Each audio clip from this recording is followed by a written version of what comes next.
I was so glad that we got Jameson as a perfect parallel to Bojack because that was a great example of how Bojack comes off to other people. For more Bojack deep dives, subscribe to me on YouTube at Shania X Trotter. So in season 6, episode 1, we get to meet Jameson, and we meet her in rehab with Bojack, right?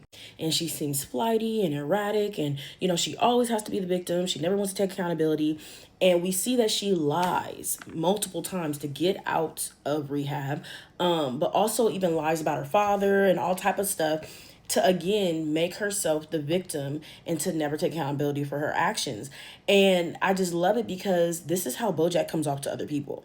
And I feel like the audience at this point, this is the last season, we have a built-in empathy for Bojack. Even though, again, his intentions doesn't mitigate impact, we know, oh, well, that wasn't his intention though. Or, oh, damn, but he had a terrible childhood. Or, damn, like a lot of people still defend Bojack and his actions a lot, right? And other people don't know all of that. So it really don't matter, right? Like Diane said, it's not about no deep down. It's about what do you do on the day-to-day basis? What are your actions? Your actions make the person.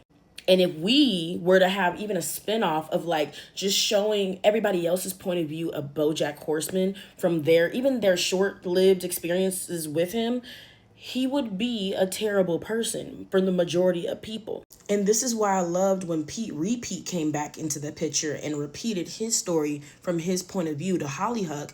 And we got to see how terrifying that night must have been for him and for, just all the children involved. Because again, we were seeing it from Bojack's point of view, and he views everything like a TV show because he watched so much TV growing up, and that was his only way to escape. That was his way of learning what love was, right? All of these acted like portrayals of love or friendship or anything. So he's always romanticizing everything, right?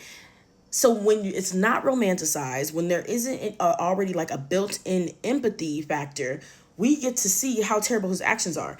And Jameson is a perfect example of that, especially when she withheld that information of the new baby. Girl, that's your baby. And Bojack was clearly, flabbergasted by that. He was like, her baby, the fuck? Like, she was making it seem like y'all were cutting her out of the picture because of this new baby when it's her motherfucking baby. Or even the fact that she lied about all the memorabilia in her father's home, talking about, oh yeah, he just loves movie memorabilia, when really those were all the souvenirs that the rich men that would help her break out of rehab would give the father every time they helped her break out of rehab and she broke inside of his home again. All those things in there were from the many times that she's done this. This is not the first time. Bojack isn't special. This is not a one-time thing. She did it before and she's going to do it again. And people who love her are just dealing with it because they love her and they don't know exactly what to do.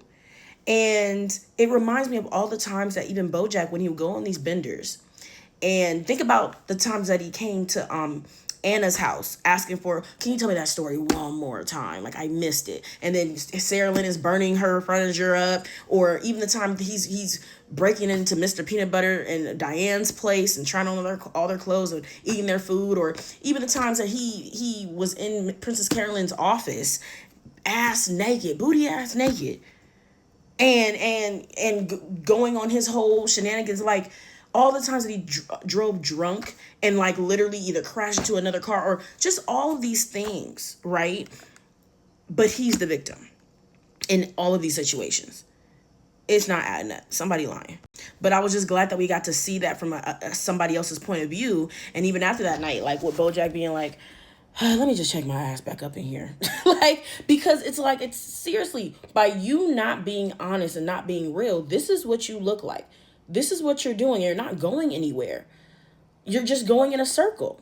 You're not making any progress. All that deflecting, that's what caused this whole thing in the first place. Him deflecting because he didn't want to talk about his trauma. He didn't want to talk about the root cause of why he was drinking.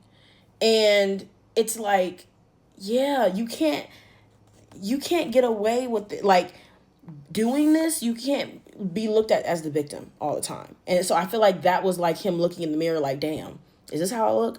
But mind you, this is a teenager. You look like this 50 fucking years old in your 50s.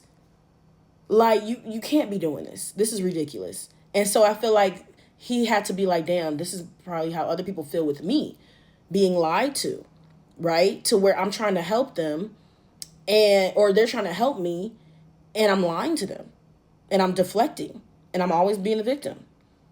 Okay, let me try to get my shit together a little bit.